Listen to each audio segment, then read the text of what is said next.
Hi అండి, అందరూ ఎలా ఉన్నారు? బాగున్నారా? మేమైతే సాటర్డే రోజైతే కోటప్పకొండకి అయితే వచ్చేసాం అనమాట. కోటప్పకొండకి మా ఊరికి వచ్చేసి 60 కిలోమీటర్స్ అయితే ఉంటుంది దూరం. అలాగే 1.5 అవర్ జర్నీ అయితే పట్టింది. స్టార్టింగ్ ఎంట్రన్స్ అయితే ఇలా ఉందన్నమాట. మొత్తం కొండలు ఇదంతా ఉన్నాయన్నమాట. మేమైతే ఫస్ట్ టైం అయితే వచ్చాము. ఇక్కడ కోతులు అయితే చూడండి, ఎన్ని కోతులు ఉన్నాయంటే అన్ని కోతులు ఉన్నాయి. అలాగే స్టార్టింగే వినాయక స్వామి ఉంటాడు కదా కోటప్పకొండ దగ్గర.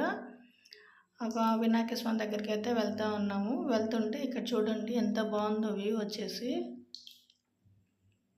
మొత్తం చాలా గ్రీనరీగా ఉంది. అలాగే వర్షం అయితే పడింది ఆ రోజు ఫుల్గా. మొత్తం మంచు కప్పేసింది అనమాట. ఆ వర్షానికి ఆ శివయ్య దగ్గర ఎంత బాగుందంటే చల్లగా, అక్కడే ఉండిపోదాం అన్నట్టు అనిపించింది. అలాగే వినాయక స్వామి అయితే ఉన్నాడు చూడండి ఇక్కడ. మేమైతే అక్కడికి వినాయక స్వామి దగ్గరికి అయితే వెళ్తున్నాము. స్టార్టింగే ఉంటారు కదా, అట్లాగా రైట్ సైడ్లో అయితే మెట్లు అవి ఉంటాయి. మెట్లు అయితే ఎక్కేసి వినాయక స్వామి దగ్గరికి అయితే వచ్చేసాము. చూడండి ఎంత పెద్ద వినాయక స్వామో. అలాగే అట్లా నడుచుకుంటూ వచ్చామనుకోండి, అక్కడ సుబ్రహ్మణ్య స్వామి వాళ్ళందరూ అయితే ఉన్నారు చూడండి. శివయ్య లాగే ఉన్నాడు చూడటానికి అయితే.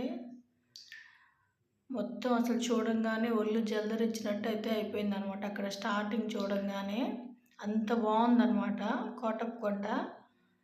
అలాగే పైనుంచి అయితే వ్యూ చూడండి ఎంత బాగుందో. దర్శనం చేసుకొని వచ్చామన్నమాట. దర్శనం చేసుకొని వచ్చిన తర్వాత మొత్తం ఇక్కడ పుట్ట అయితే ఉందన్నమాట. పెద్ద పుట్ట కింద భూమిలో నుంచే పుట్టిందంట ఆ పుట్ట అయితే. అక్కడ అడిగాము మేము, ఎలా పుట్టింది, లేదా పైనుంచి ఇక్కడ రాళ్ళ నుంచి ఏమన్నా వచ్చిందా అంటే, లేదండి కింద స్టార్టింగ్ భూమి అయితే ఉంది కదా, ఆ భూమిలో నుంచి పైకి వచ్చేసింది. కొండ ఎంత పైకి అయితే ఉందో అంత పైకి అయితే వచ్చింది. అలాగే సంవత్సరానికి పుట్ట అయితే పెరుగుతూ ఉంటుంది అని అయితే చెప్పారు అక్కడైతే. ఎంత బాగా అనిపించిందో అన్నమాట. ఎంతమంది వస్తున్నారో జనం అయితే. ఒక్క మంగళవారం శుక్రవారం తప్ప మిగతా రోజుల్లో జనాలు ఎప్పుడు ఉంటారంట. ఆ రోజు మాత్రం 2 రోజుల్లో కొద్దిగా తక్కువ అయితే ఉంటారంట జనాలు. చూడండి ఎంత బాగుందో అసలు. శివయ్య అక్కడ స్టార్టింగ్ ఎంట్రన్స్ లోపలికి దర్శనానికి వచ్చేటప్పుడు అయితే అక్కడ శివయ్య అయితే ఉన్నారనమాట. పెద్దగా నడుచుకొని వచ్చే దారిలో చూడండి. ఆ శివయ్య చూస్తుంటే అలాగే ఉండిపోవాలనిపిస్తుంది ఎవరికైనా కానీ.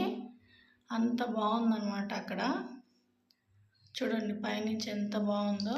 అలాగే ఇక్కడ ఇంకో నాగదేవత అయితే ఉన్నారనమాట. అక్కడైతే దీపాలు అయితే వెలిగించేసి మళ్ళీ రాం కదా ఇప్పుడు అనేసి అక్కడైతే దీపాలు వెలిగించేసి అయితే వచ్చేసాము. ఇక్కడ పుట్ట అని చెప్పాం కదా, ఆ పుట్టపైకి ఎక్కే దారి అనమాట ఇది. ఆ పుట్టపైకి ఎక్కే దారిలో మళ్ళీ శివయ్య అయితే ఉన్నారు అక్కడ. ఎంత పైకి ఉందో అనమాట అసలు ఆ పుట్ట. నిజంగా భలే ఉందన్నమాట. ఇక్కడ కింద అయితే శివయ్య అయితే ఉన్నారు, ఇంకో శివయ్య. అక్కడికైతే వచ్చేసాము.